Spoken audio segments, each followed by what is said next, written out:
My mind is set, my grind is set, my heart on ice cold. I'm only here to even the score. Whoa.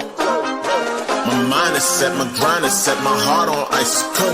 We down right now, but did it before. Whoa. See from here we going up. Made the call, I shown up. Now the game is sewn up. Say my name is blown up. We up, we up, we up, we up, we up, we up, we up, we up. See from here we going up. Made the call, I shown up. Now the game is sewn up. Say my name is blown up. We up, we up, we up, we up, we up, we up, we up, we up.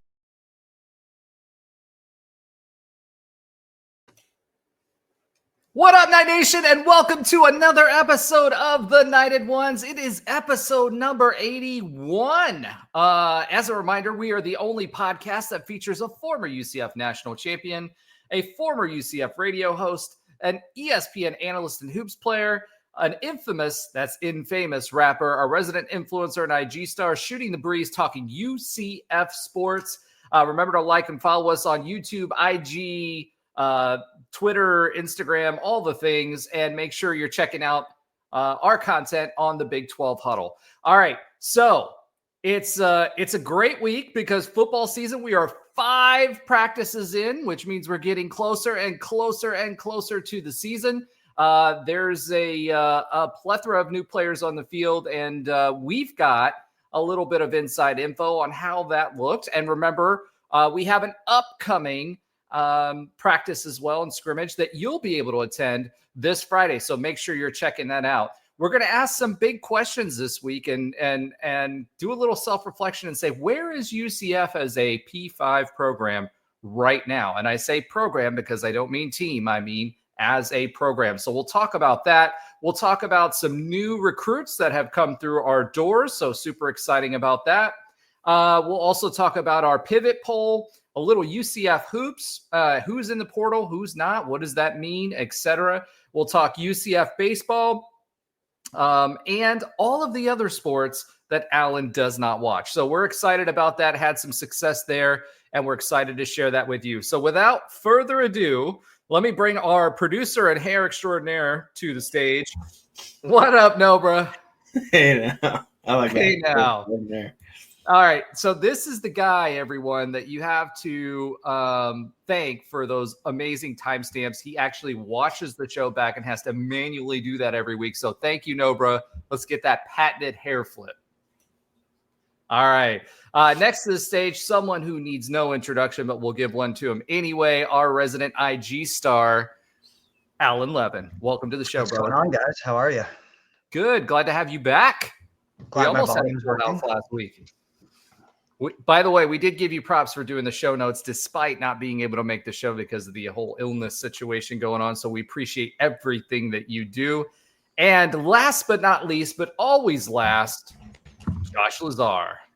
Until Alan scooped in like 2 seconds before the pod. This is great. I thought it was like, I was waiting to come on. And since Roger has this behind the scenes that I don't see, I'm like, that's not me. So it's all good. Here's the good news. It doesn't matter when you slide in as long as you slide in, right? That's the important part. Jeez, man. What is it's starting off early. And I do like this hat. I won't say that I didn't have any of that citronella juice before we started the show. That being said, speaking of my hat, I'm going to be featuring one of the 3 for the next 3 weeks. I'm going to be featuring each new one of my Canaveral blue hats. If you have been looking for them like I did, the bookstore across from the arena actually has all 3 of the Canaveral blue hats that are out this year. So if you're looking for them, go get them. They do have one that's fitted. They have the Nike ones too. I just don't like them as much as the new Era hats. So welcome to the show, everybody. We have football to talk about. I know Alan's excited because he doesn't care about any other sport except for football and maybe a little bit of basketball. But so let's start off there. We had some new additions to UCF's football program. And why don't you run us through the 2 commitments for the 2026 class? Yeah, well, we doubled our class from 2 to 4 in the last 3-4 days here.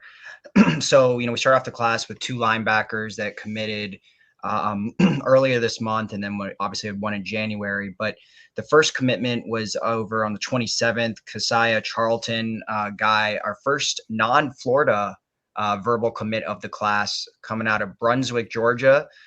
So get a guy from the Peach State, which is very common for UCF. He's currently ranked a 3-star, depending on what outlet you look at. But big dude, 6'7", 295 pounds as he enters his senior year at Brunswick High. Has gotten several looks from Power 5 schools, mostly Group of Fives, but he did get an offer from Tennessee, which is pretty big SEC offer, as well as West Virginia and Indiana.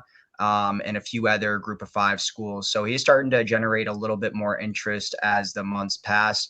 It's a guy that is kind of growing into his role, just became a starter over at Brunswick in the last year. But obviously with that starting role has generated a lot more buzz in recruiting circles. So we'll see, according to Rivals, he is a top 100 player in Georgia, as well as considered a top 100 offensive tackle in the nation. So UCF could always use more big uglies. Obviously, we've been relying on the transfer portal a lot when it comes to offensive line in the past 3, 4, 5 years. So always good to get some more offensive line talent. So that was the first commit. Then the other commit that just committed a couple of days ago was Elijah Keys, yet another defensive back. Obviously, Coach Frost went really hard in the paint when it comes to DBs in the transfer portal, but also in the high school class. So this is our first corner commit, our first defensive back commit of the 2026 class. Another Florida kid comes out of Neptune Beach, Florida, at Duncan Fletcher High. Also a 3-star commit. Ranked fairly highly, though, in the state. He's top 125 in the state of Florida, according to 247, as well as Rivals, and is a top 100 corner in the country. Still needs to put some weight on, 6'2", 170 pounds, but it seems to be also growing and developing over the past year. Fletcher is a 6A program, and he was all conference honors last year, so had his best year as a high school player in 2024. So also has a fairly extensive offer list with 16 offers. Not too many P5 or P4s, just Pittsburgh, South Carolina, and us are the only other offers. Hold on.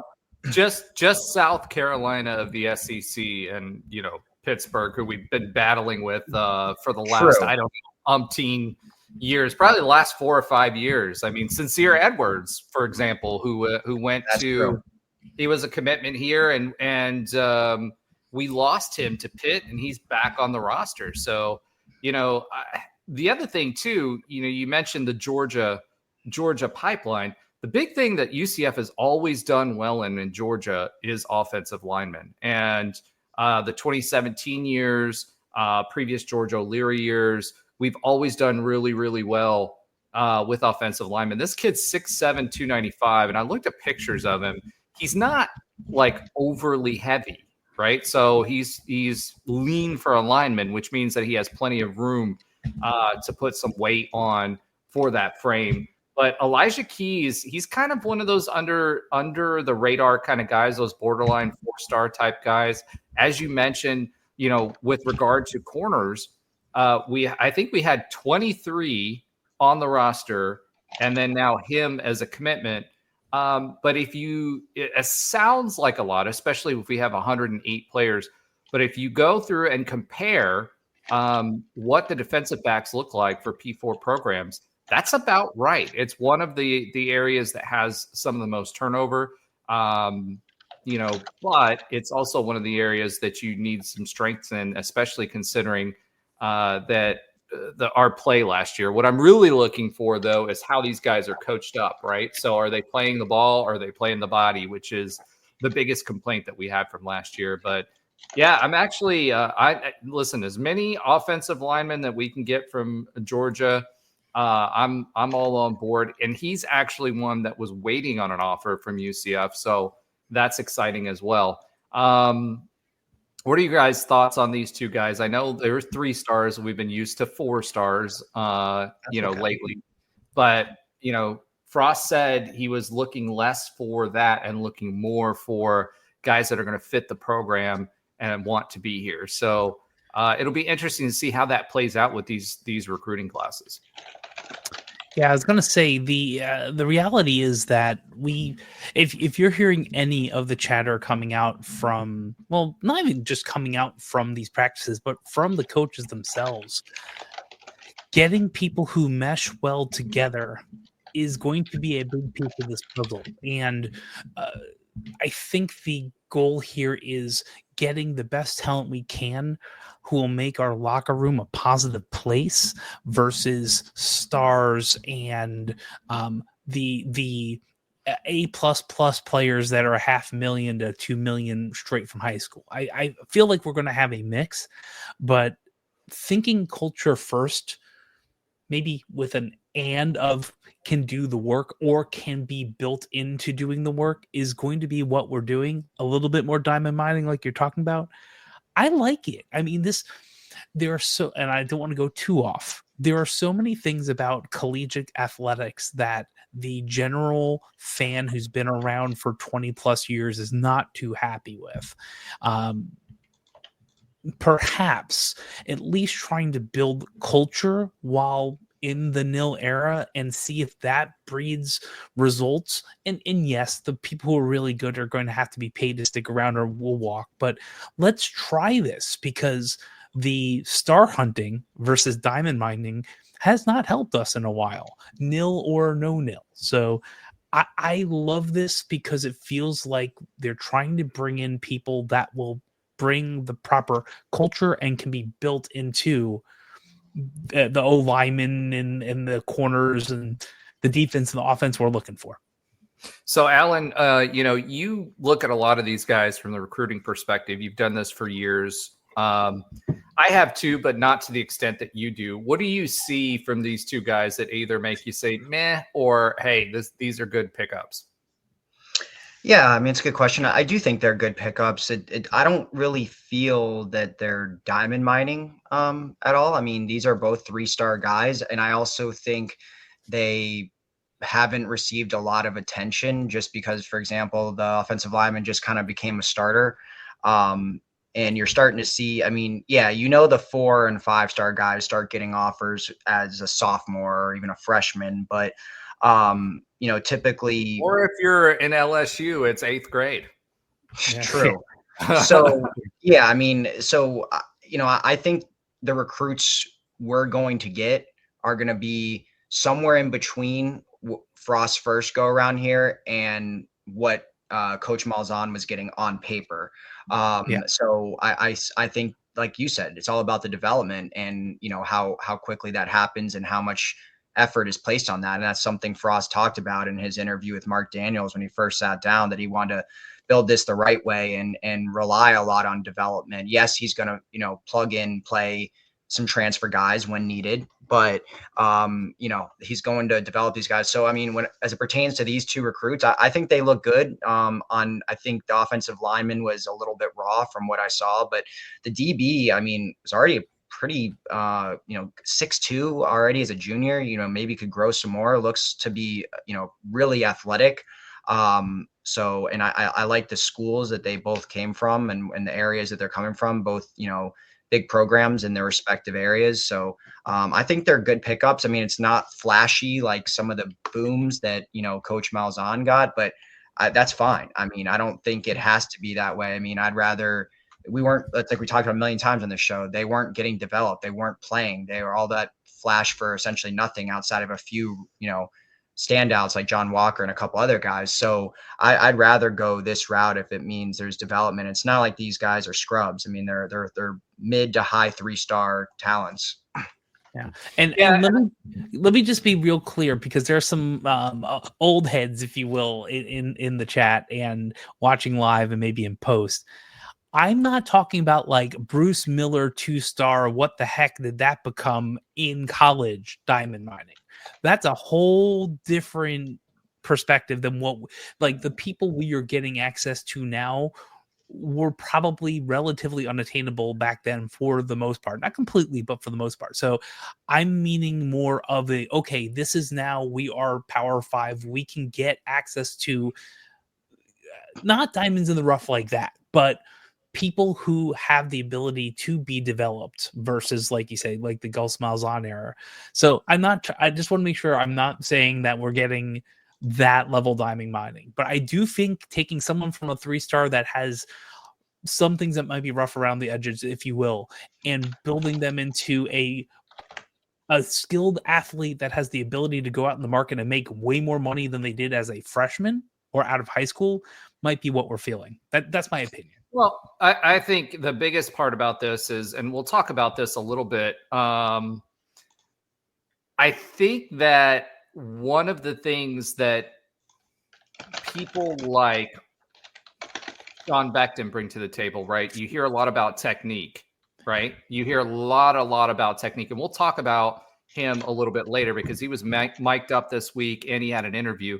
And I think it was telling because some of the wide receivers were also DJ Black and a few of the other receivers were also interviewed this week. And a lot of what they talked about is getting back to the basics, right? Really that George O'Leary kind of mindset, making sure we're looking at technique, making sure we're paying attention to the details, no block, no rock.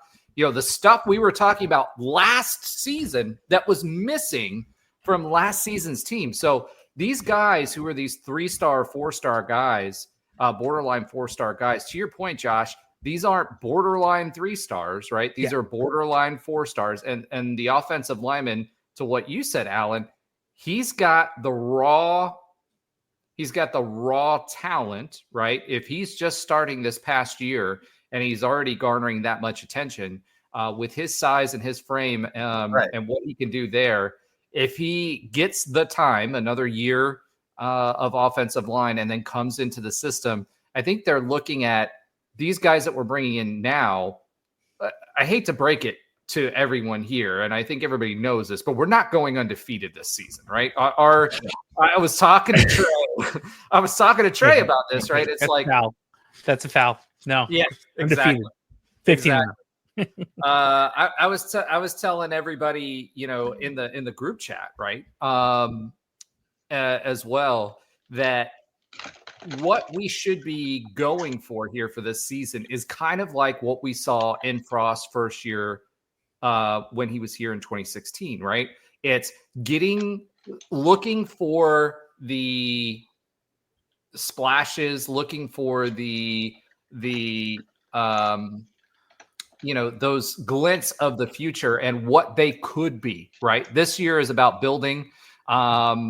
This year is about getting those pieces in there. So I think what they're looking for in these high school kids are, we want them to stick around in the system for a couple of years before they either potentially decide to move on or stick around with us.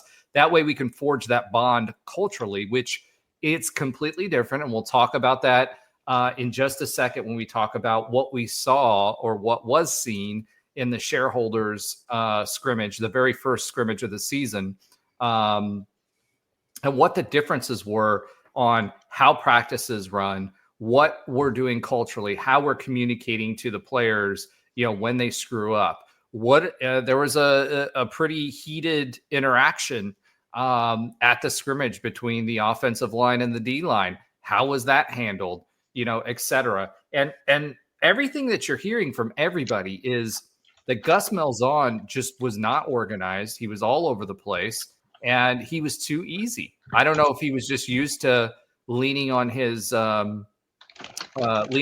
coaching staff, because one of the things, I have some Auburn contacts, several Auburn contacts actually, and former players and former coaches there. And one of the things Coach Malzahn did was he pushed everything on. He was not a hands-on type of coach. So Scottfrost is being different, and we'll talk about some of those differences in the next segment here. So speaking of that segment, there was the first scrimmage of the season after 5 practices in.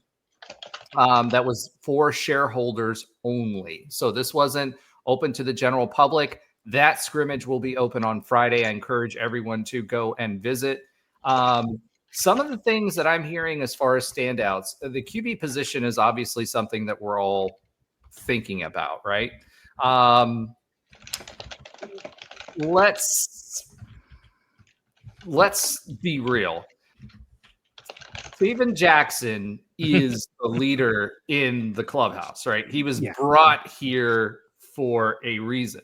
However, Cam Fancher, who came from, was it FIU or FAU?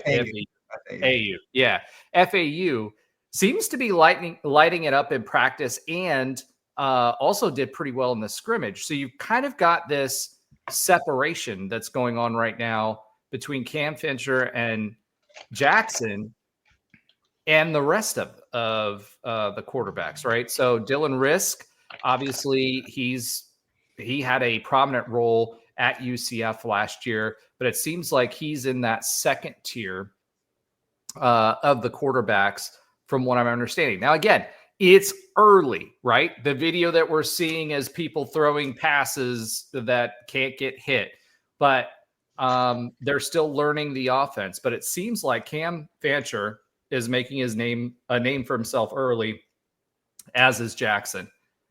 If Jackson does not end up being the starting quarterback when we start football season at the end of August, and Cam Fancher is the starting quarterback, that means that we've kind of punted the football to me, to the next season, whoever we're bringing into that high school recruiting class. What do you guys think about that? I like someone being pushed, right? I mean, I'm excited to see competition, right? You're probably right. Jackson's probably it. But if someone, I think, if someone really rises to the occasion, probably not Risk, unfortunately, but if someone rises to the occasion, I don't think it's outside the realm of possibility to go, well, we did spend this money. We have a really expensive backup, right? I just feel like that is at least what is coming in the messaging from Frost, right? I agree with you. I'm pretty sure we know who the starting quarterback is, but that regardless of that, now you can't rest on your laurels. And I'm not saying that's what KJ Jefferson did, but you're getting pushed. And truth be told, KJ was possibly being pushed in camp last year. Bro, the only thing he was being pushed into was the Waffle House after game day. I know. I saw him out there. That was it, bro. No. He was getting extra crab cakes at Red Lobster. He was checked out. It wasn't happening. I agree, and I feel like so. The answer to me, I like hearing this. I like hearing people being pushed. I think we need more of that in other areas. I think quarterback probably happening, running back probably happening, but we probably know who's starting there. Wide receiver is a great case in point. We might talk about that in a bit. We need to figure out, was it no one who has had a catch last year is on this team or darn near close? Like there are some things we just need to figure out, but regarding quarterbacks, I like the fact that people are in there and having a competition. Period in a statement. And I know it's spring. Hold on. I need to read. Tim, you're 100% correct, which is why I said that. Like all we're getting is 5-second clips, right? And a situation where they're not going to be showing a lot of the play, so we don't know what it would look like. But what we're saying is okay, fast forward. If it is Cam Fancher versus Jackson, then are we sitting this one out basically, right? And I don't know. I hope Cam Fancher, surprises me. Yeah, but I don't know, man. I don't know. And worst case scenario, like look at Risk. Risk did a pretty darn good job coming in when he had to and taking over as best as he could, as green as he was. He was one really bad call / throw, maybe two in Arizona State from having a shot at winning that game. And they weren't a slouch of a team, as we all know. Yes, I know Scatterboo wasn't in the game. I was there. But let's just forget about that part. But that's what we also need that, right? If we need someone to come in and take over, I want someone who is pushing the starting quarterback. So, and I know it's not going to be Ja'Cory Brown from everything I read. Well, I mean, look, reality is Ja'Cory, it's just not a tight end. Well, I mean, yes, but he's not going to do that. And like, I like Ja'Cory. He's stuck with us, like whatever. Yeah. I wanted him to do well. Yes. He's got the ability to make some crazy things happen. The problem is he's running back 50 yards when he's doing it. The other thing is that was a little with Dylan, and I hope he makes another step forward this season, right? Because I'm not hating on anybody, but the last two games, part of it was the offensive line, part of it was people, I think honestly given up on the season. They were looking towards the future, but the flip side of it was some of that decision making was not great. So, Alan, what do you think? So I think still when you talk about the QB battle in April, March, it's still too early to say anything. Like I think who the favorites most times going into each season are at quarterback. There's very few times where it's like a major surprise. Like the last major surprise I can maybe remember is like when Pete DeNovo was named starter instead of Justin Coleman.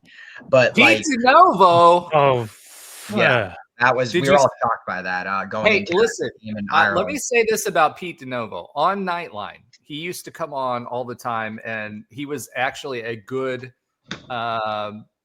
guest on Nightline after his playing was over, and he showed us his notebook of squirrels. But it's no hate on him. Let's get him back on. Surprise, but I still think Ja'Cory has a chance. I mean, just being that he is mobile, but he's probably third in the pecking order. I just wouldn't count out risk. I think when the fact that he's been in the program, has the most starts under his belt of any QB on the roster, essentially, I guess outside of Ja'Cory at Miami, but in general has the most starts. Well, actually, now that I think about Fancher, actually has the most starts, but at least as at UCF, Risk has the most starts, right? But I think, we know who the favorite is. But I think calling anything now or even saying like, oh, Fancher is, pushing him and all that. Sure, he may be doing that, but I think we really can't get much. And like, as we know, like you said, Roger, I think that they're showing the clips we're seeing are, basically throws that they're not going to reveal anything that's actually substantial. It's going to be, very mild highlights basically. So I think it's a little too early to call, but I think we know who the top two are. But I wouldn't count out Risk completely. I think there is the fact that he's been in the program the longest of any quarterback on the roster. And, being that he's going to be a third or fourth year player, I think there's a chance that he could continue. But what advantage does he have? Like his advantage goes out the window because he's not been in the system.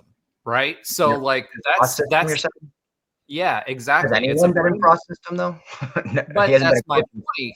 That's my point. Like any advantage that he gets for having started at UCF, I think that goes away because of that.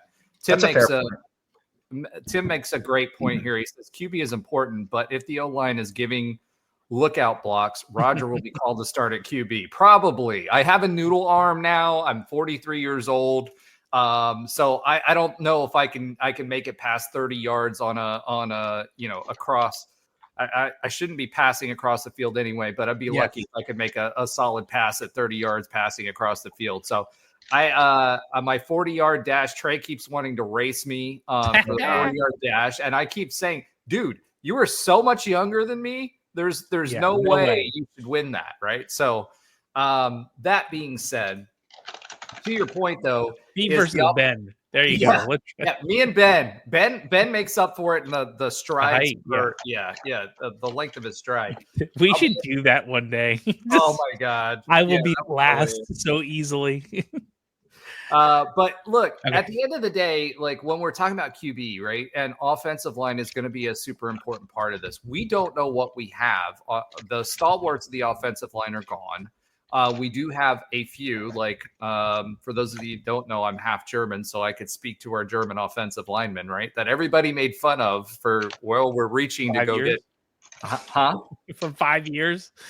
I know, but the fact is he's the Great. starter now. And, you know, at the end of the day, offensive line is going to be a key part of this. And right now, from what I'm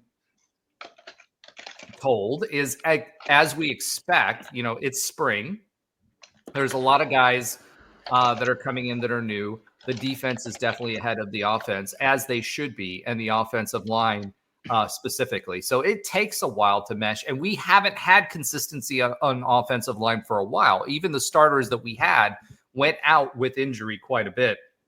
And if you're a QB, if you don't know what the tendencies are going to be for your offensive line, or they're not a solid offensive line, then yeah, you're going to have problems. But some of the stuff that I saw from Risk at the end there just make me think he's not the QB of the future. And I do think it'll be either Fancher or Jackson.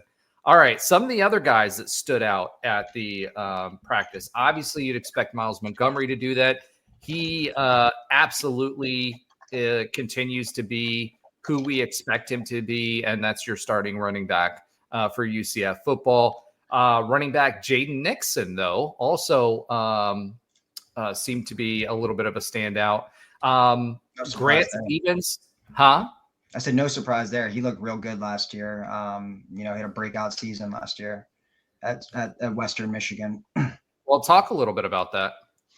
Yeah, I mean, Jaden Nixon, I think we know the void that RJ Harvey obviously left by departing for the pros.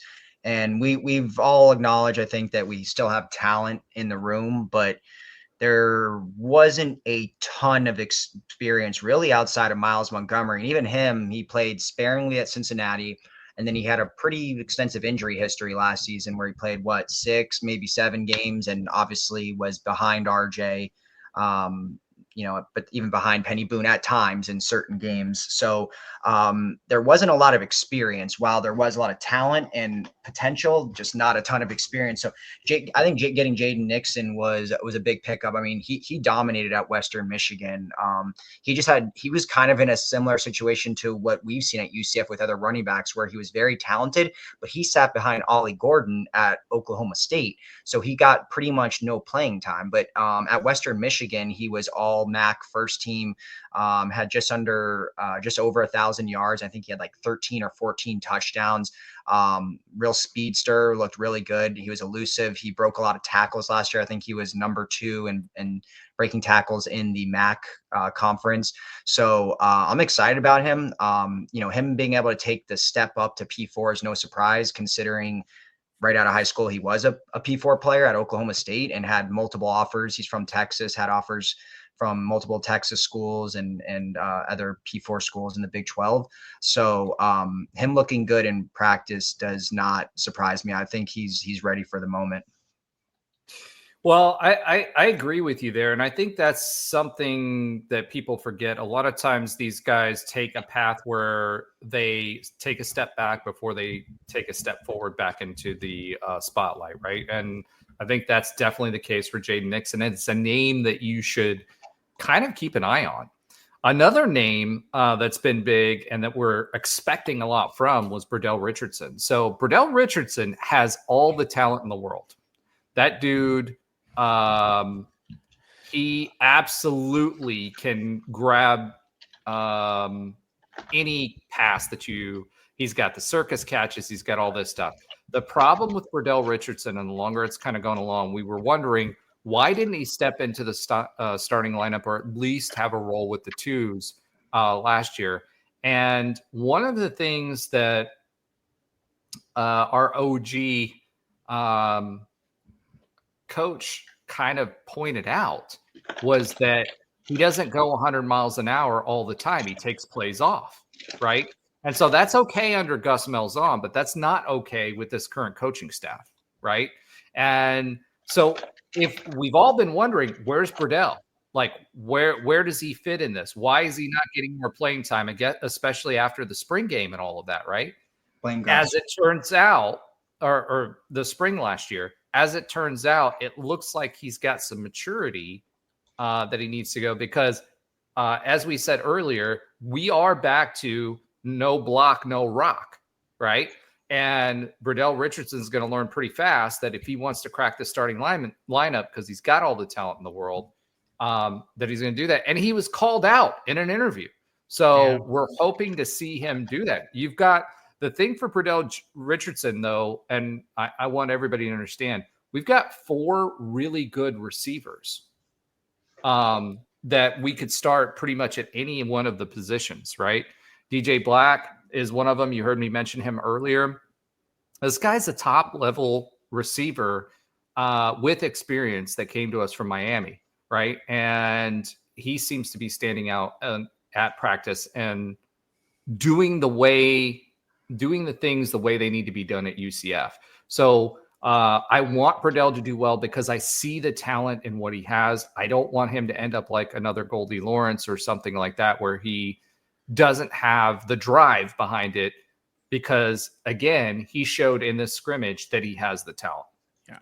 All I was going to say is this, and this makes a heck of a lot more sense. And I'm glad Coach Beck's kind of publicly did this, and I'm sure there was a lot of purpose behind that type of name drop in that way.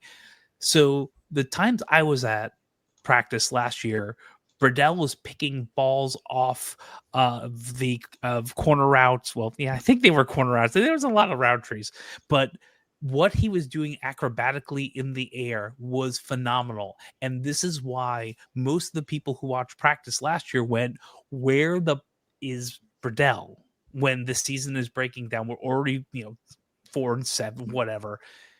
And now this makes more sense. If you take he's an adult, but still a kid to most of us, right? If you take a young adult and put him in an environment where he is not challenged and he is not pushed, and you're just relying on pure talent, you only have you have 2 options: you sink or swim. And it might be we didn't see Bredell because he wasn't putting in the work, because he wasn't being pushed to put in the work, and blank. And we had some good receivers. So Bredell Richardson, the biggest analog that I could point out as far as talent is concerned is Traquan Smith. Yeah. And Traquan put in the work. Like guess who his wide receiver coach was? Beck.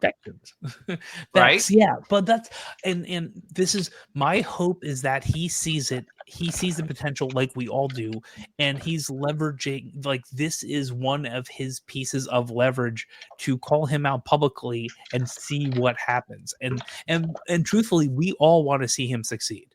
I'm sure, hopefully, right, because his talent is there. It's huge. There.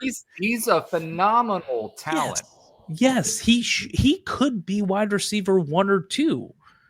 Wide receiver 1. Bredell Richardson. Okay, look, hot take. If he gets his stuff together, he will be wide receiver 1, and he will make it to the NFL before his career is over in a UCF uniform. I don't think that's as much of a hot take. If he does what he's supposed to do, he's getting 1,000 yards this season. Perhaps, depends on how run heavy we go. But like, he has the ability to replace the production of Kobe or others in the past. And I'm hoping this will help. Better talent-wise, he's better than Kobe. I think so. I've seen it. But now I'm glad we got that nugget from that conversation, because that answers the why we have all had as fans who have seen this in practice, because none of us understood. We didn't see, was he on the bad side of Gus or our crew? No, he wasn't doing what he needed to be doing, and hopefully that changes soon. And this is the same kid. Remember, one of the things he did his freshman year when he moved into campus, everything he was doing was on YouTube. And what he was doing was he was going in, he was showing, what he was doing at field work, working after hours, all of this stuff. So it's in direct contrast to what we're being told. And so it's not the work that he's putting in off the field. It's the work that he's putting in while he's on the field that's causing him to miss opportunities. So this, if he's smart, he'll look back at all of the receivers that UCF has put into the NFL and look at them and compare them. Who was that coach? What did they do? They taught him fundamentals and he pushed them, right? Coach Beck knows what's up. He was a successful receiver here. He's had NFL experience. He's done a great job with all that. And this is what drove me nuts when you had the whole when everybody was questioning why is he showing up at practice, and there was this whole thing, right? Coach Beck loves UCF, and he will push these receivers. He knows what to do to make them successful. Our receiver core is going to be better this year and next year than all 4 years under Gus Malzahn. The route trees are different. The type of routes that we're running in the scrimmage, there were more routes than what we were running before. The complexity of the routes, the fundamentals, the techniques, the ability to get out of your breaks, all of that stuff, and the drive to be successful is much better with Coach Beck at the helm. And a big reason for that is he loves UCF, and everybody understands and respects who Coach Beck is. He is the OG of this UCF coaching staff. He is a UCF Hall of Famer. He is a guy has put multiple receivers into the NFL, and he did that with the fundamentals and technique and be able to push people. And this was him calling Bredell out because Bredell has the talent to be that standout wide receiver, to be that NFL prospect, but he has to step up into his role and into his potential. Now, some other folks that were interesting that you wouldn't think. Tight end Caden Peening. We've heard a little bit about him. He was a pretty good recruit that came out of high school. Tight end Grant Stevens and wide receiver Caleb Rollerson. Alan, what do you know about Caleb? Caleb who? Rollerson. Wallerson? Rollerson. So clearly you don't know much about him. I don't. I didn't either. But he was one of the guys that was actually stepping up and stepping out at practice as well. Now, don't get me wrong. Some of the more familiar names that we know were also out there. And interviews this week for defensive end. Obviously we have Nigella Kelly coming back. And the expectations for the two starting defensive ends are out there. But Sincere Edwards was also making plays. So he made 2 plays in the scrimmage that were difference makers and stopped drives, right? So when you have someone like that, we all knew what Sincere Edwards was capable of. He had committed to us. He came back from Pitt, which to me is better because I get the vibe that he felt like he made the mistake. So he went up north, got his bag, and then came back to UCF. And he's going to be someone that you need to look at. He's definitely going to be in the 2s. He might get in with the 1s because he's a dominant player. He was dominant at Pitt as a freshman, and I expect him to be great here. So that's something to look for as well. All right. So a couple of things. Tim asked this question. I'm curious as to who is willing to step up and play on special teams. Okay. Special teams was a little bit special as far as kicking was concerned, right? So here's the thing. Remember, we've got other players that are coming in. We've got a new long snapper that's coming in. We've got some other kickers that are going to be coming in. Those aren't quite common knowledge that are out there, but expect a new kicker to come in as well to at least compete for the job. If the kicking performance that we had at the scrimmage holds true and continues to happen, we're going to be doing a lot of 2-point conversions, hopefully, this football season. Frost doesn't mind that.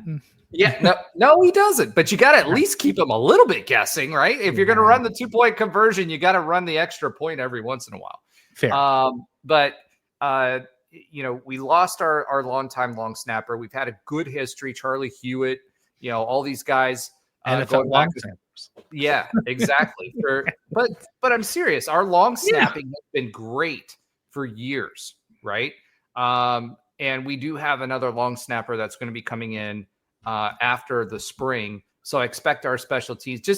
I guess my point is when we're looking at special teams, it's not about who steps up, it's who we're bringing to the table after spring is over, because there will be some changes in special teams.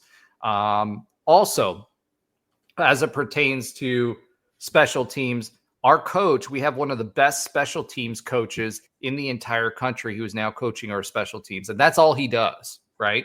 He's a specialist in special teams. And so I expect that to get a lot better this year as well. And Tim says, Frost's big problem at Nebraska was kicking field goals when they are needed. He knows he has to get someone to kick it long and be accurate. 100% right. I think Scottfrost is abundantly aware of what his challenges were at Nebraska. Everybody, including Coach Beck, was talking about the growth that Scottfrost has had during this time and how he sees his growth even now as a head coach at UCF versus where he was when he started Nebraska and when he ended Nebraska and where he is today. Okay. One of the things that was pointed out as well from that practice, Scottfrost is not one, from a culture perspective, there were a few things that were hammered. Expectations, you hear it from every single coach, what the standard is. Now, when you're listening to interviews, what did we hear about standards for the past, 4 years or so, right? We heard them talk about standards, the UCF standard. Yeah. Every coach talks about this. The way that it's being talked about, the expectations that are set, the attention to detail, the no block, no rock, that didn't exist in the last 4 years. It just didn't. So as much as we talk about expectations and standards, it wasn't there because the coaches didn't drive accountability. If you came in and we were spending money on you, you're playing, right? And again, a lot of these NIL contracts, Miami was a perfect example. UF was a perfect example. They have it written into, and what was that kid? He transferred to FSU. I can't remember his name last year that stunk it up. He came from like Washington or Oregon State or something like that. Oh, we didn't hear you, Alan. Can you say that again? You're talking about the quarterback? Yeah. DJ Ungle. There you go. DJ Ungle, blah, blah, blah. All right. What guy, you just said. DJ, right? Amazing. So DJ, he actually had it written into his contract, and people were questioning, why is this guy continuing to play? Because it was written into his contract that unless he got injured, he would not sit on the bench. This is where we're at with NIL right now, right? So when you're thinking about these things, you're talking about these things, please remember that in consideration. But there was kind of like a little bit of a kerfuffle that came out between offense and defensive line, and he went back to the old school, and apparently there were some people that were running around hand in hand after practice to kind of handle that. And you've heard Trey talk about it. Trey's not on this week, but they had boxing gloves. And then there was a post-game speech where Scottfrost was really talking about, making sure that you're not letting each other down. You want to be competitive, but you don't want to be competitive with each other, right? Which is a little bit different than what we've heard before. They want support. He wants you to be vocal. He wants you to be supportive, but his whole mantra is it's not about the individual player. It's about the team. So you need to make sure, yes, you're fighting with that other guy across the trench, but it's not because you want your ego to be boosted and to get into fights and things like that. It's about being there for that other team member. So a lot of that conversation was about that. And it's different than what we've had at UCF in the past. It'll be really interesting to see what happens at the second scrimmage in front of everybody as well. One of the other things that was interesting was Dante Culpepper was on campus. So it's been a hot minute since we were flipping burgers off of University Boulevard. since Oh, Dante God. Culpepper has been back, right? So I wish that would have worked. I wish that would have worked out a little bit better for Dante because it brought him closer to the program when he was trying to promote the hamburger place that he had there.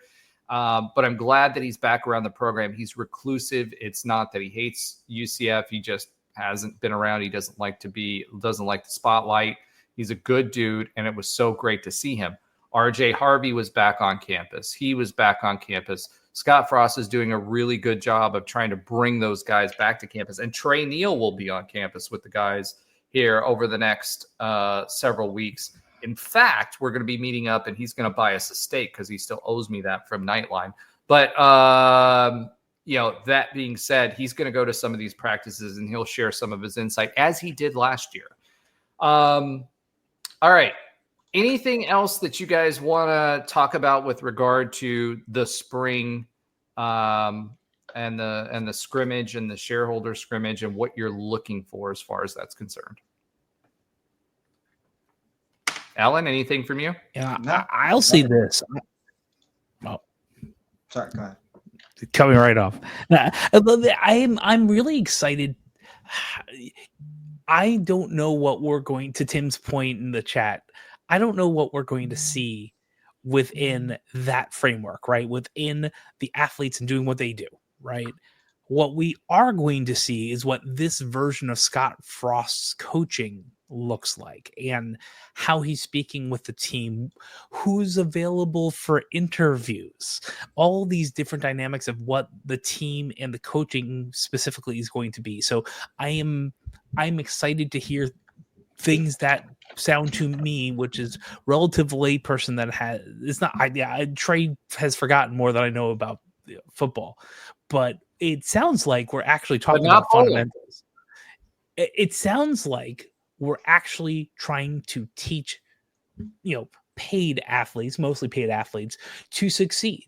And it looks like we're getting back to the things that, happened during Georgia Leary, of course, happened during Frost version 1, probably happened a little bit more during Heupel, but maybe a little less because that route tree wasn't that diverse either when you talk about wide receivers.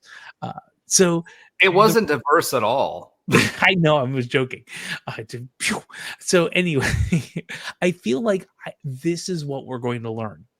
We might hear some rumblings about athletes and we'll figure that out, but I think we're really going to learn how this team is going to be managed and structured to succeed.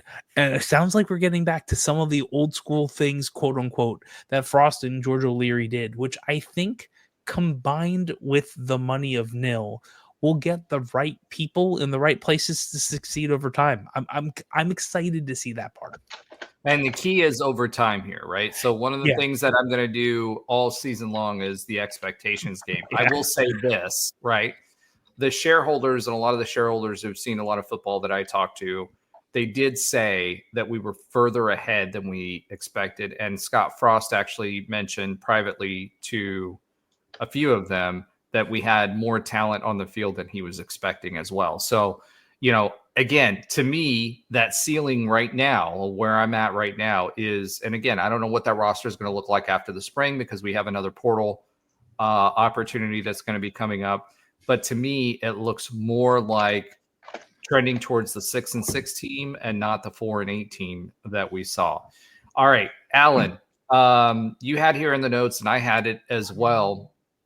I'd like to hear your take on Sean Beckton's interview, right? So you said really good interview in the notes. So that was all the notes we got on that. But I'd like to hear from you because I've kind of been talking about it a little bit.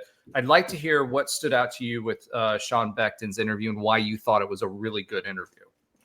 Yeah, I just thought he was like very just authentic in the interview. I mean, we see, especially in the Malzahn era, how much there was just coach speak. And we know that, every coach to some degree is going to give coach speak. But, Beck isn't the head coach. I think there's obviously less, media attention on a assistant coach. And I know he's the associate head coach, but just in general. I just thought it was a really, really authentic and real interview. I liked what he talked about specifically when it came to the wide receivers, and talked about how he showed old tape to the current wide receiver room of, legendary UCF receivers that he coached, whether it was, Speedy Hall or JJ Wharton, Brashad Perriman, these guys that, The for Fiesta a long Bowl, time. he talked specifically with Speedy Hall about the Fiesta Bowl and how his blocking made a big difference in that win.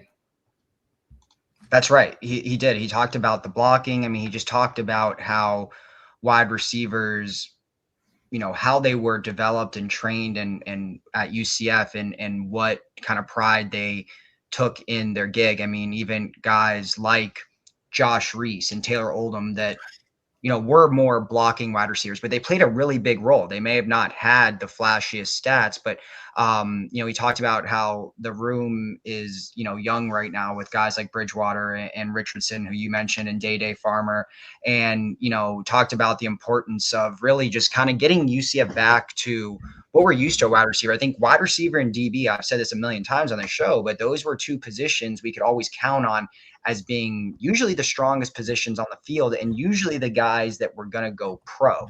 Now we're still seeing that, guys like Kobe, and, there's been recent, guys that have gone pro for us. And this year, it looks like the guys that are going to go pro outside of RJ are both DB and wide receiver.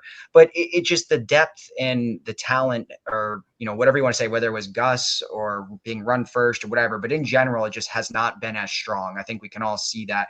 So I think he's really putting a precedent on, bringing that back to UCF. And I think showing the old tape of receivers was really cool. And where he talked about how he talked about Bredell, Richardson, but he talked about like Wade and Charles and Carl Jenkins Jr., talked about the talent that they have. And I like that he also talked about, the leaders that are already starting to form at UCF. I mean, that was one thing before we brought in some of these transfers.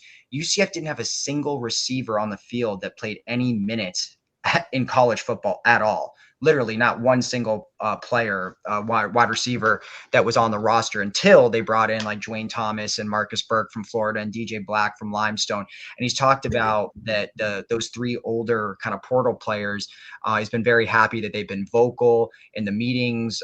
They have a lot of personality, and they're kind of really coaching up the younger guys. And I think, Trey's talked about this.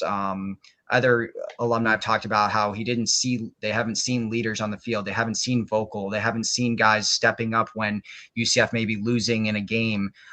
So to already hear that some of these transfers are taking pride in the wide receiver room was really, really good to see. And he also, I think, talked about, just that he is seeing, talent, and that he's surprised with what he's seen. I think kind of like you alluded to, that Frost had said that there's more talent than initially expected. And I think Beck is seeing the same thing with some of these receivers. They're raw. They haven't played a lot, but they got potential. So I think it was a really good interview to hear about the wide receiver group, because I think that's one of the more interesting position groups and position battles going into next year. Because at this point, really not a single wide receiver that's on the roster has played any sort of significant minutes for UCF. So all these guys are essentially new to us, whether they're transfers, whether they're freshmen, or they're returning guys like Bredell and Bridgewater.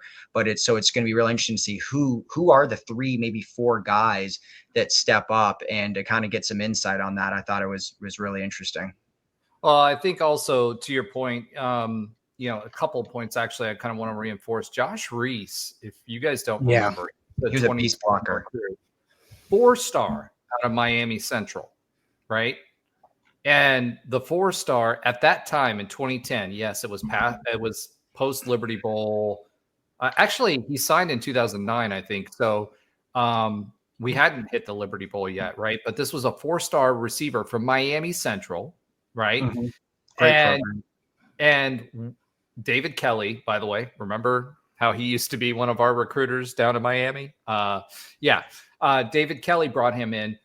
He was the guy that, from a recruiting perspective, right, you expected, if he was in Gus's system now, the no block, no rock wouldn't have registered with him, right?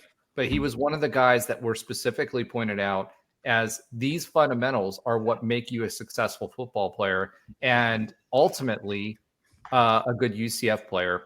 The other thing is all of the coaches, I don't know if you guys have noticed this, but we've gotten more access and more content out of UCF, UCF's media team and interviews than we've had at all in the past under Gus Malzahn. And there's a lot less coach speak going around, whether it's Scottfrost or anybody else. But I think that Scottfrost is trying to highlight his team and also a lot more of the players than we've seen in the past. And I think that's a good thing too, because you reward those players that have and give them that voice. And guys like DJ Black who are doing well, who are performing well, who are giving the effort, who are becoming the leaders. They're the ones that are being highlighted. And I think that's absolutely what you need going forward. All right. That being said, let's go ahead and Josh, did you have anything else? I'm sorry, man. Last but not least. No. I dropped that. All I'll say is this. The fact that I'll say the 30s and 40-year-olds, we still know Renell Hall. We still know Josh Reese. We're talking about this in 2025. That's the difference between, and I don't know if a lot of the nil era players are going to see this, but when you do your job and do it well, and maybe you don't get the numbers you want, but you are so good that you're remembered a decade plus later for what you do on the field, that is perhaps lost on what's going on within nil and everything else here. And that's, while that is both sad and an opportunity to show how you can make more money with us or in future destinations. Because some of these little things we're talking about just don't always show up as much as they did in the past. This is exactly, those particulars and those fundamentals are exactly why the 2 stars, 3 stars, and 4 stars at UCF under George O'Leary and subsequent coaches made it to the NFL, right? Yeah. Because they knew how to speak the language. They knew how to read a offense or a defense, and they had the ability in the techniques, which is what separates you from, in college, a lot of it is you're being able to out athlete someone, right? And that's why the 4 stars and 5 stars have a higher percentage of there's less of them, right? Yeah, exactly. In the country. So they're at a higher percentage, but the vast majority of the NFL is 3 stars. Those that make it, the reason they make it is because they put in the extra effort and they focused on the fundamentals, and that's why those guys got picked up. Renell Hall being one of them, by the way. He played in the NFL as well. Yeah. So there's a reason why the Jacksonville Jaguars pick up UCF players every year, right? They are de-incentivized to do that by the system right now with NIL, and I think that's one of the problems with it. I do. And exactly. Yeah. And I do think that that's the culture that they're trying to build and why you're seeing the types of recruits that we're trying to recruit now.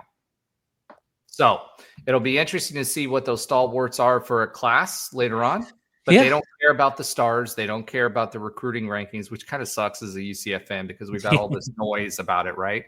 But I don't want to be the Miami of the state of Florida. Yeah. We're 4-8. All the 4 5 stars, 4 stars, and all that got us 4 and 8. But it got us Frost back, which could be a blessing in disguise. There you go. All right. Let's go ahead and pivot. Don't pivot. Anti-pivot. What did we say last week? Was it what was the suggestion? Transition? Rotate. I don't know.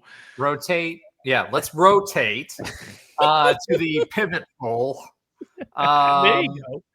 There we go. We're going to rotate to the pivot pole.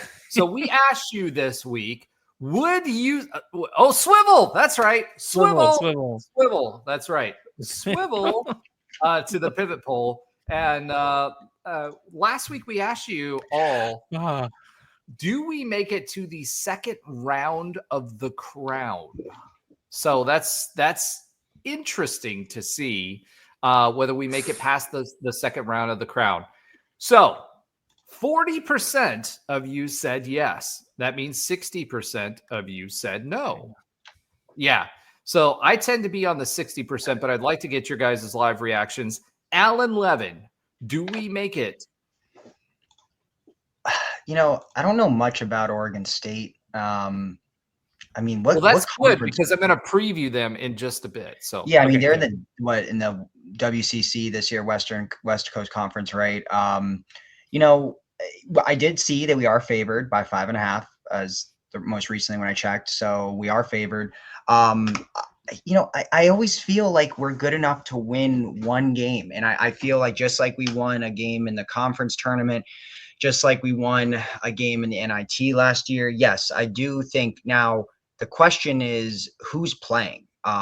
That's where I need to know who's playing. I mean, is Keyshawn Hall going to play? I mean, I know we're going to talk about No. So no Keyshawn Hall, no Sellers. I'm assuming obviously Darius is playing and some of our other starters, but you're actually kind of taking away my thing here. So let's okay. Well, I'm going to say we win one game. Just to answer, we win one game.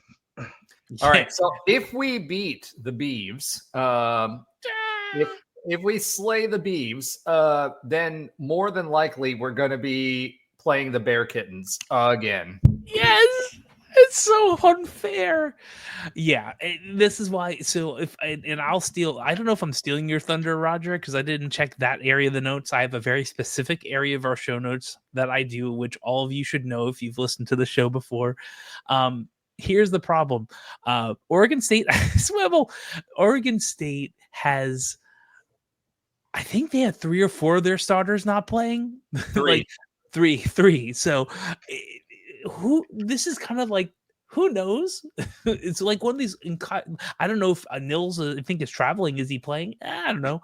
I feel like I agree with Alan. We're going to win one game, and inevitably, like baseball, we're going to lose to Cincinnati again. Ouch, dude! That's another thing that we're going to be talking about. Like seriously, what is wrong with you? It's an hour in. Let's get to it. All right. Let's go ahead and talk about some UCF hoops then. Okay, as you guys have both alluded to, we have an update this week. There are 8 UCF players in the portal at this very moment. So. We hemmed and hawed and talked a little last week about do they matter? Who's in the portal? Well, the newest member of the portal that is important for us this year is Keyshawn Hall. So just so everybody understands, we have Keyshawn Hall.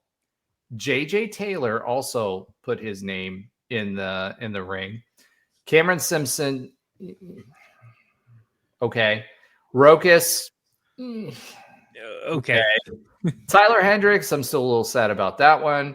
Jalen Sellers, obviously sad about that one. Mm-hmm. Niels Mahowski, he's in the portal. Mikey Williams is in the portal. So that is our 8 that are in the portal. So who does that leave? That leaves Jordan Ivy Curry. So Juice. That leaves Darius Johnson as available to play. That leaves Benny Williams as available to play. That leaves Debo Coleman available to play. And based on this season, he will probably get a start. Dior Johnson.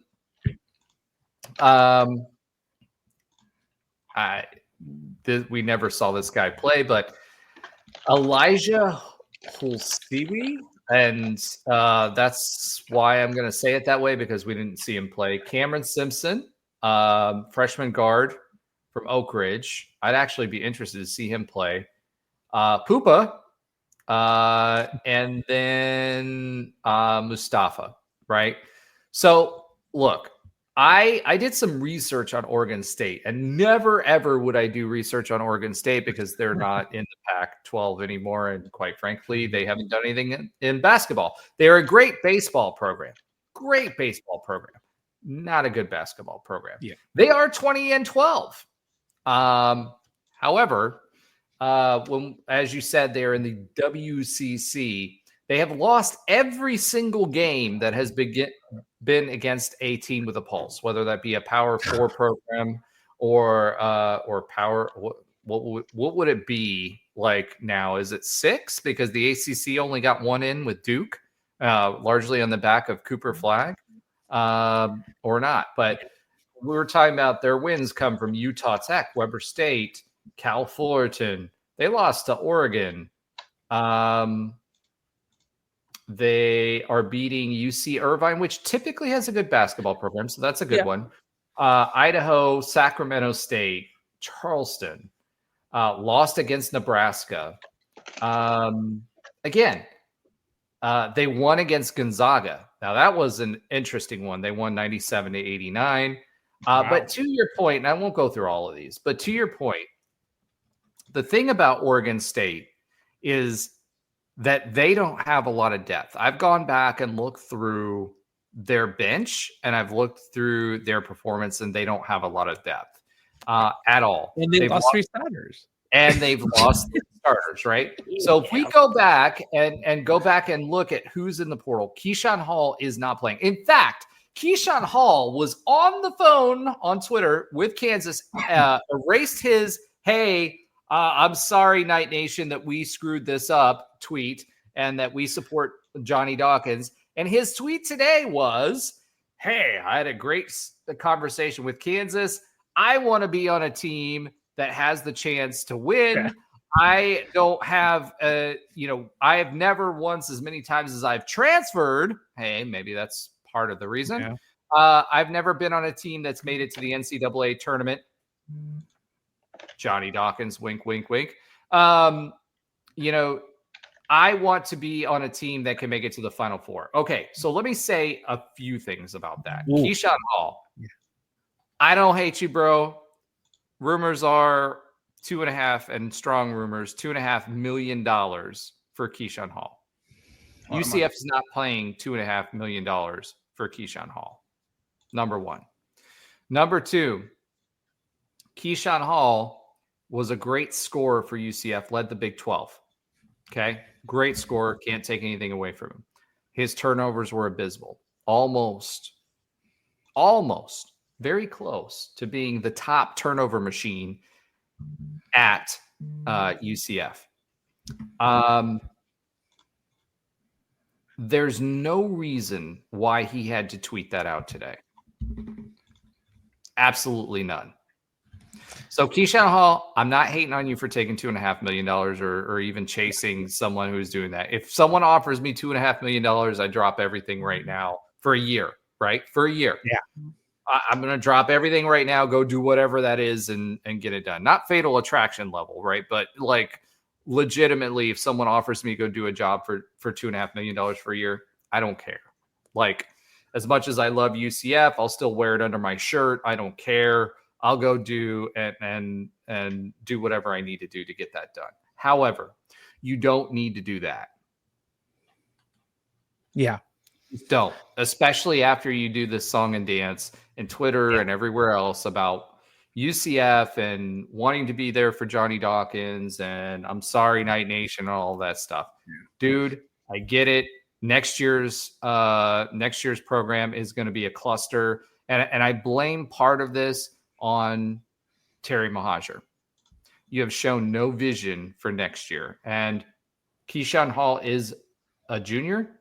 Go get a bag. Just do it in a classy way. Yeah. Right? So, Keyshawn. Yeah. Look here. Keyshawn. If you had worked within the scheme that Dawkins had for defense, or not turn the ball over late multiple times, you would have made the NCAA tournament this year. And it's not just you. We all see it. Juice needs to get on board. Other people need to get on board. I'll put my Ben Stout hat on. The difference between UCF making the NCAA tournament this year and not was not your amazing amount of scoring, and that was good. It was you dribbling the ball off your knee multiple times, going into 3 defenders. Exactly. And that's where I'm going to put, and again, this is not to throw shade at Keyshawn, but at the end of the day, to your point, I'm not sure he didn't take more away from UCF's team because of the lack of ball movement and going iso ball and being able to do what he needs to do And I don't know how much of that is on Coach Dawkins. I think a lot of that is on Coach Dawkins, right? I mean, it goes back to Green. What did he say? If you got the hot hand, you got the green light to shoot from anywhere. I don't care. That's not the coach that I want. I want a coach with a system offensively. All right. Yeah. And I hate that Ben's not here because he's on our side now with the Dawkins thing. But when we were talking about last week, do you spend the money now, right, and take that away from the NIL and get rid of Dawkins this year? To me, 100% you do. All right, go ahead. Sorry, Josh. That's But that's what I'm saying. That's the thing, Keyshawn. I don't know if it's not your fault, but I don't know if there's so much complexity we don't see here. But you can't say those things and omit the other statistics in your, you had a good year, but there's a lot of other statistics that are probably part of the reason there. You can't drop 40 and have 8 turnovers. Like it's right. It's this weird dichotomy. So please go to a team that will cover up these things or play a little more defense. If he goes to Kansas, he's gonna ride the pine. I think we'll see. Arkansas might have a shot. I saw that Arkansas does have a shot at him. Yeah, and I think that might not be too bad for him. I honestly, I'd rather him go to Arkansas than to go to Kansas for him, not just for us. Yeah, I agree. I think he's got a better shot there than he does playing for Kansas, because he will ride the pine. He will be coming off the bench at Kansas. He will not be a starter at Kansas. He may be a starter. He will probably be a starter at Arkansas. So I do think that, but then again, who's the coach at Arkansas? Calipari. Exactly. And what's Calipari going to do? I don't know. He's just going to play whoever is going to get him into the Sweet 16 again. Yeah, he's going to play the players with the most talent, right? So if you've got a coach like Coach Calipari and an SEC NIL, we'll see where Keyshawn Hall stacks up there. But he's not going to get playing time just playing, just running ISO ball. That being said, going back to what I originally started this conversation about, which was who do we have left? We have Jordan Ivy Curry. I hate that Mikey Williams is gone, to be honest with you, because I think he was a spark plug on offense and he was getting better. JJ Taylor was so hot and cold. He's one of those guys that can push you over the edge one game out of 5. So if we've got Juice, we've got DJ, we've got Benny, we've got Dior. Debo is good for defense. He's going to start. I don't like him starting, but whatever. He's going to start. And you've got Mustafa Chim. I think they win the first game because Oregon State doesn't have a lot of depth, and based on who they played. I also think that they beat them because we've got basically 5 people out there as starters. So unless we completely collapse defensively, I think we win this game. But I don't think we beat Cincinnati.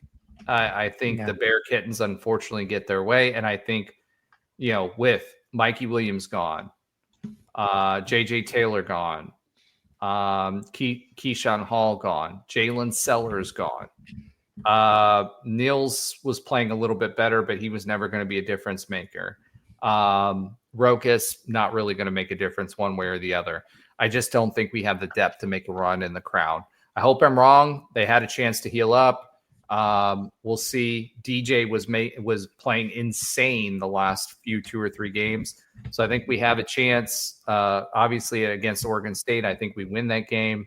I don't know about the Bear Kittens. I think, and truthfully, I don't know how many of the Bearcats are coming back versus the 5 starters that they put on the floor last game. So watch tomorrow's game no matter what. All right. Alan, did you have anything else to add to that sport that you sometimes watch?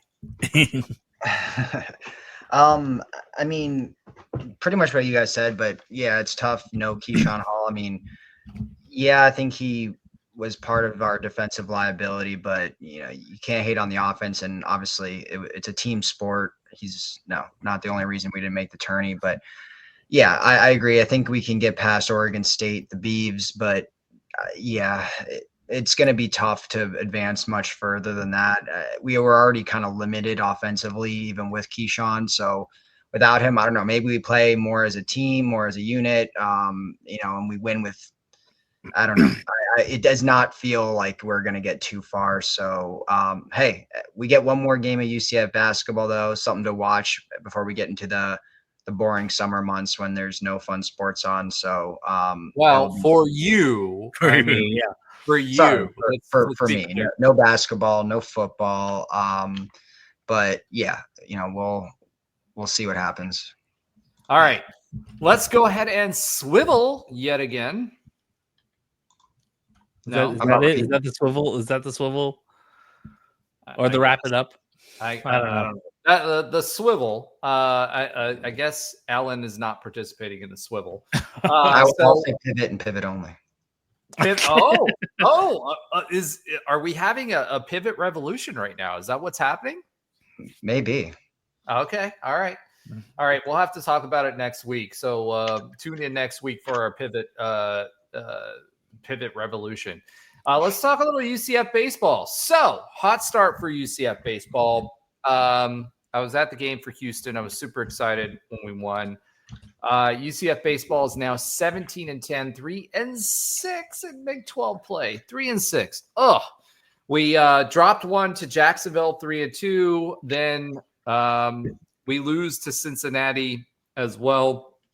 I know that Alan put swept on here, but I don't want to say that. So we lose to Cincinnati. We've lost 5 straight games. We play tomorrow against Stetson. Okay. Or Stepson, as some of us like to call them. No shade to Stetson. They were a rival of ours for a long time, and that's pre the Cows, which is why we call them that. That being said, let's talk a little UCF baseball. Okay. Our pitching staff, I don't know if people are hurt or what's going on, but our pitching staff is just not performing at the same level. And I'm not just talking about because it's a step up in the competition with the Big 12. They just aren't. I don't know if hitters have figured them out. Pitching is always going to be ahead of hitting. But they're just not there. The defense has been great. You hear Ben talk about Jimenez, but Jimenez has been good. The entire defense has been pretty good, except for some of the outfielders have been a little questionable. But even they have made some great plays. The pitching just has not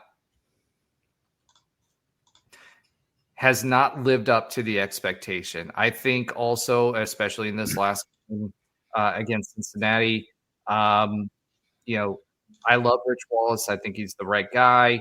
Some of the guys from the pitching coach's perspective of when we put who in has been interesting on some of those decisions.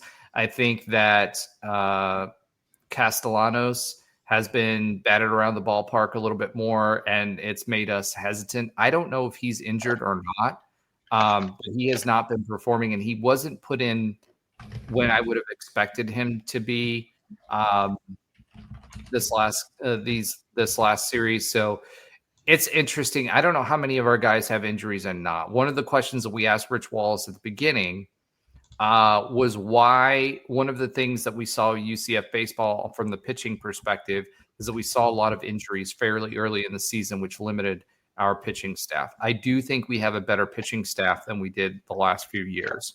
I do think we have better talent on this UCF baseball team than we've had in the last few years, whether it be from a hitting, pitching, defense. But last year's team made it to a regional. Last year's team won 2 games in a regional. And it's early on in the season. I don't know what's going on with UCF right now, but they're in a funk. From a hitting perspective, some positives that I saw from the series this past weekend. We started hitting homers again. For a while there, our bats got quiet. We didn't hit homers. Braden Calise is hitting a lot of choppers into the ground and in positions where defenses have gobbled him up. So it'll be interesting to see what happens with UCF. I still have, and I hate to say this, hope is not an option. I still have a lot of it, despite losing the last two series and losing against Jacksonville 3-2. That was a byproduct of the hitting, not the pitching. So the pitching staff has still done well in a lot of these close losses.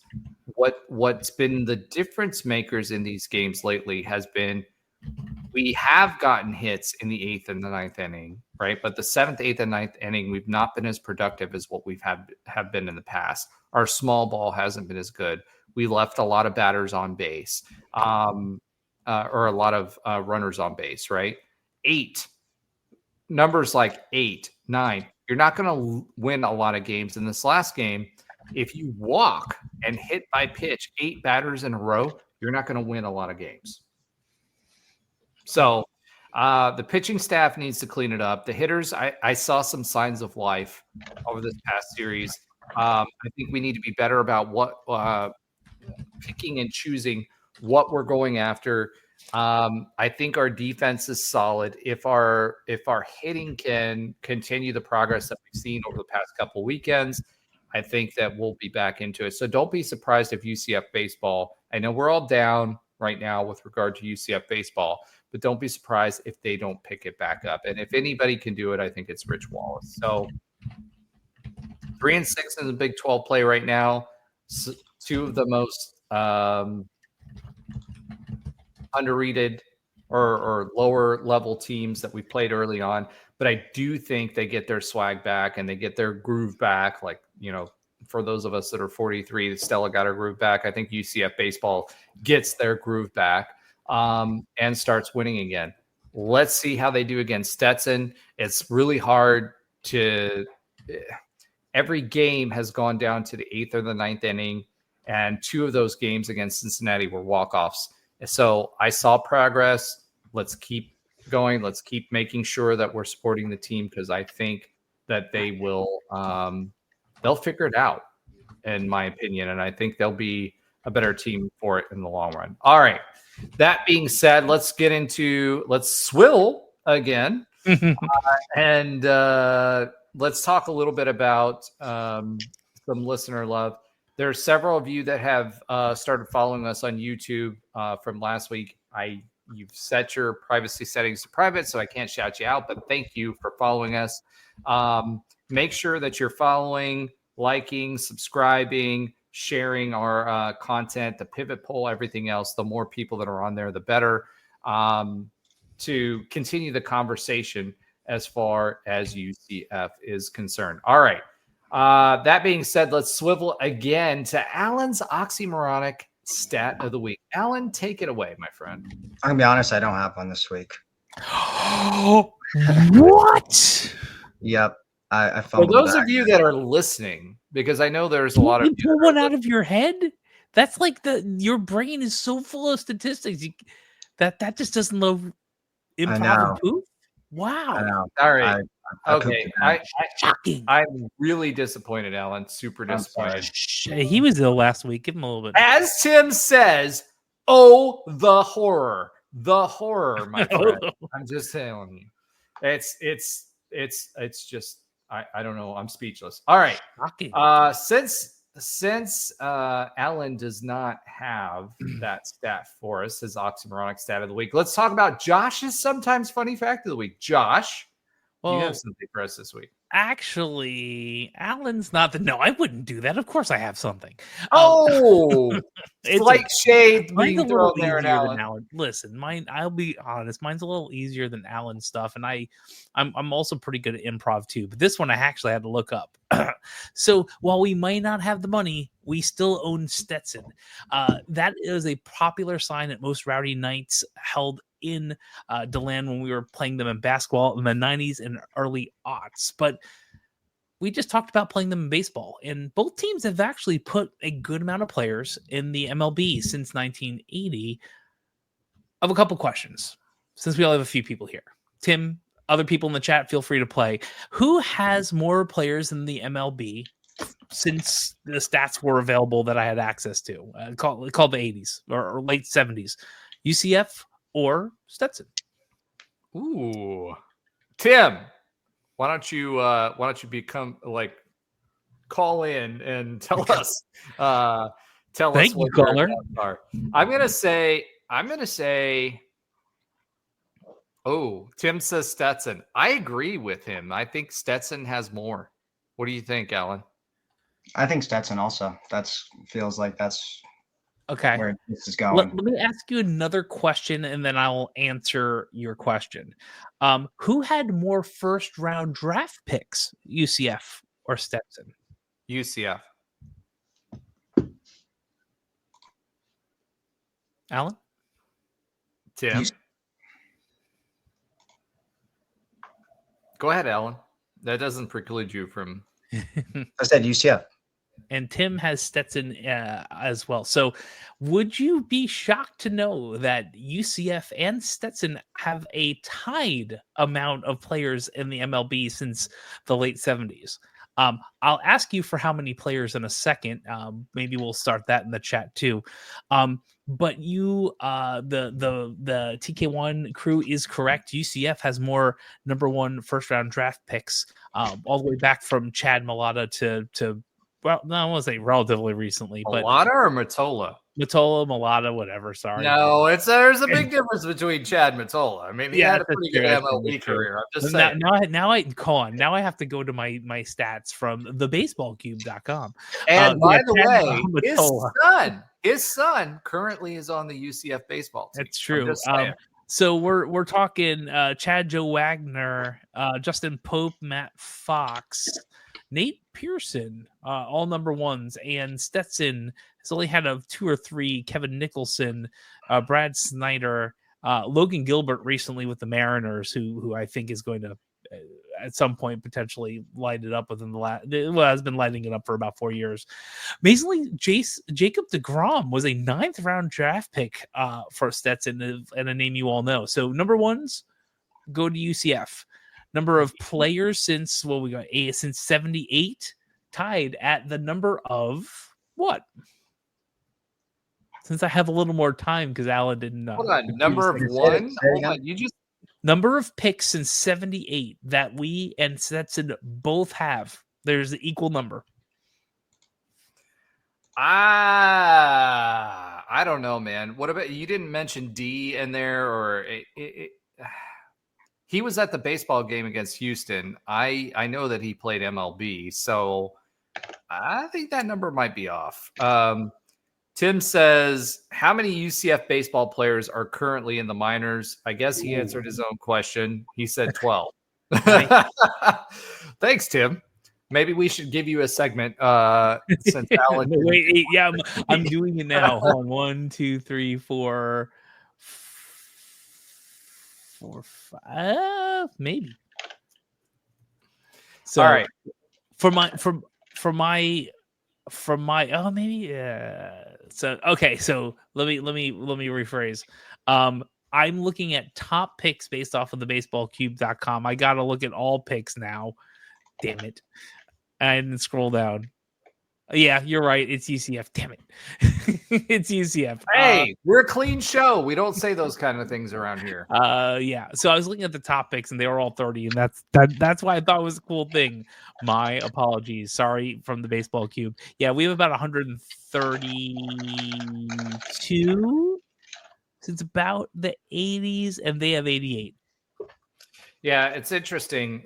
Think about some of these names as far as UCF baseball and the MLB. Chad Matola, Mike Murth, Drew Butera. And you think about that. That's a big name in MLB baseball. Darnell Sweeney. Eric Skoglund. I don't know if you guys remember. He's fairly recent. 2012 to 2014. He made his debut in 2017. Ben Lively was here from 2011 to 2013. If you're following our Twitter, he actually opened up the season. He was a starting pitcher for Cleveland and got the W, by the way, this season for Cleveland. He went to the league in 2017. Chasen Bradford, I don't remember him. Bo Taylor, Dylan Moore got the call up in 2019. And Thaddeus Ward, I remember Thaddeus in 2023. So we've got a fairly good history. And the reason I'm saying that's not all of the guys, by the way, but the guys that should ring a bell for you: Chad Matola, Mike Maruth, Drew Butera, obviously, Darnell Sweeney, Dan Winkler, by the way, those of you that don't remember him, Ben Lively, Dylan Moore, and Thaddeus Ward. Those should all still ring a bell for you. And those are fairly recent guys. Now, what's crazy to me is nobody who's played past the 2018 season has made it to the league. 2018, really? Now I'm looking. Oh wow, yeah. Since wow. Alex Freeland is in AAA. So is Jackson Clare and Colton Gordon. But yeah, like we're not. Wow, damn. Josh, we're a clean show. Quit it. We're E for everyone. E for everyone, but unless we're talking about dams whose water have broke, we can't say that word. I'm talking about building beavers. These are pitchers stacking up wood and building, Okay, so we're going off the rails. All right, let's go ahead and swivel yet again. I want to do this now. I like this. All right. Well, you can, absolutely. So we're swiveling again to the quick update on other UCF sports that Alan does not watch. So this is definitely not the doom and gloom section. So go ahead, Josh. It's not. Okay. So there is some doom and gloom. But let's start with. You think it's doom and gloom because we had baseball. We already talked about that. We think we will be out of the crown by the end of the weekend or week. Let's talk about women's tennis. They got 2 dubs. They could be Cincinnati. They beat them 4-1 and West Virginia 4-0, both at home. We have that West Virginia game was the penultimate home game. The last home game of the year is on Saturday, April 4th. That other month that starts with an A. Actually, April 5th. I confuzzled that whole thing. Still at 12 p.m. They love the games at 12 p.m. That's versus Houston. We have a Utah road trip coming up in about a week. Number 11 men's tennis was on a break since we had pivot. 16-6 still in the year. They're going to host Baylor, number 17 Baylor, in a few days from this being live on April 3rd at the USTA National Campus, and then number 32 Arizona State on April 6th, also at Lake Nona at the USTA National Campus.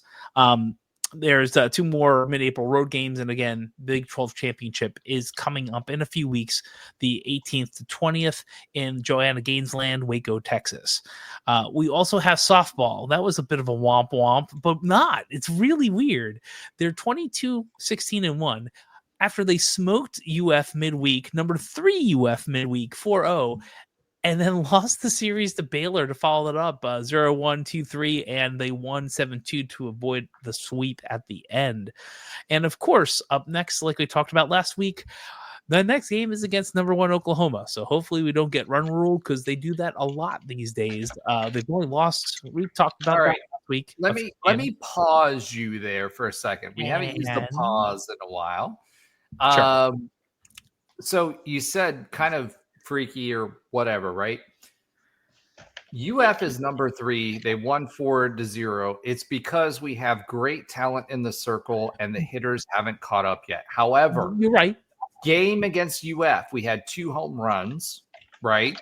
So Aubrey Evans and those players are starting to catch up. Yeah. And like I told you at the very beginning when we started talking about this, like last week and the week before, this team is going to move in fits and starts.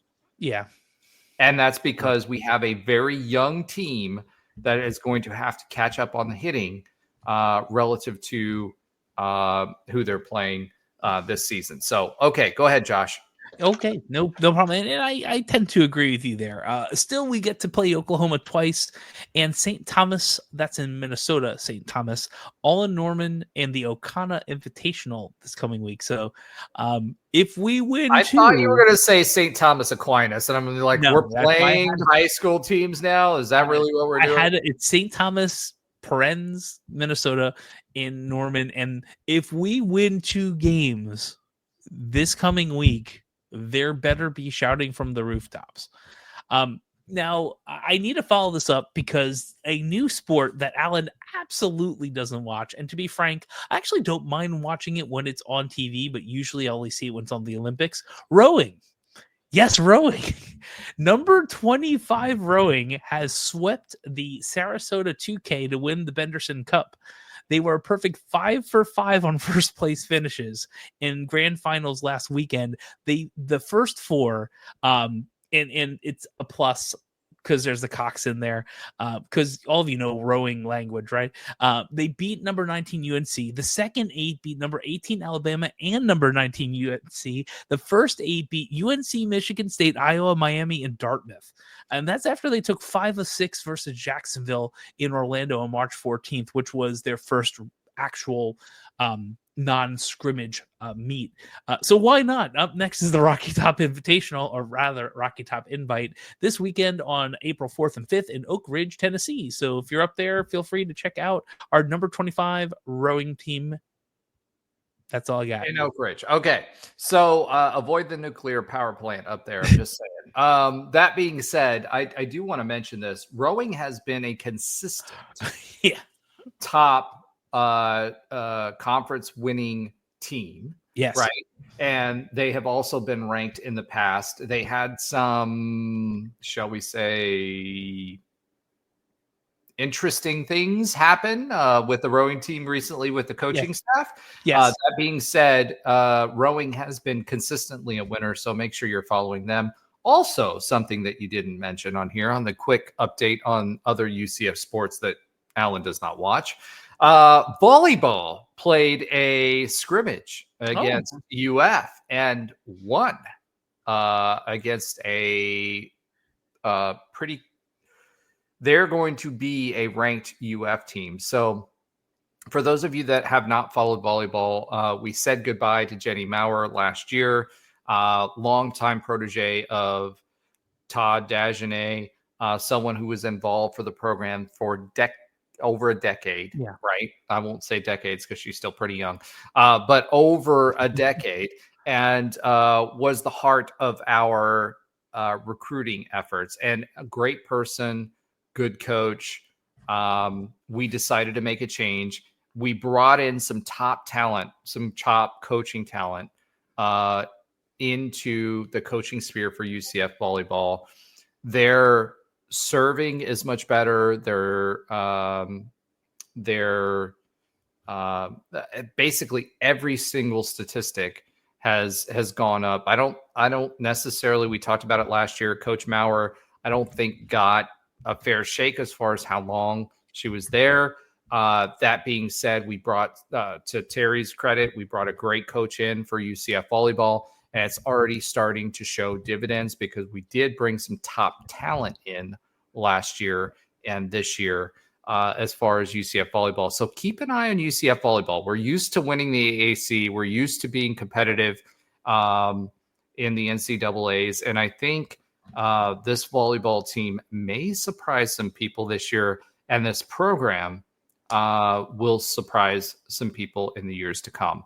So I just wanted to mention that we did beat UF. UF is expected to be really good and ranked this year. So that is a solid W for the ladies of volleyball. All right. Other than that, I've kind of had I kind of like held back as far as this question because I'm going to put it out as a poll. But what I would like for Knight Nation to think about and to participate in the poll, we'll put that out as soon as the podcast hits, which will be Wednesday, hopefully Thursday at the latest, is I'll put a poll out there. I want to know from you guys, we have made fun of P5 programs for a really long time. and talked about how UCF would not be mediocre in the P5. So I want to ask the question of Knight Nation, and I'll ask the question of you guys as well, is where UCF is right now, and I do firmly believe that UCF will overcome this. Are we a mediocre P5 program because of the revenue sports and where they are today? So that's going to be the question for this week's poll. I'll put that out there for you guys. Make sure you're participating. If you haven't followed us on Twitter, make sure you're doing it. That's where the poll will be. And put your feedback on there. We're extremely interested in that. Shout out to Tim again this week. We appreciate you, brother, and making sure that you're giving me all the hat suggestions and the feedback on all the other things that we're doing. Thank you, everyone, for following, liking, subscribing. Tell your friends. Go Knights and charge on. Alan? Oh, that was... He said it, but he was Alan's muted because his keyboard. All right, let's try it. And I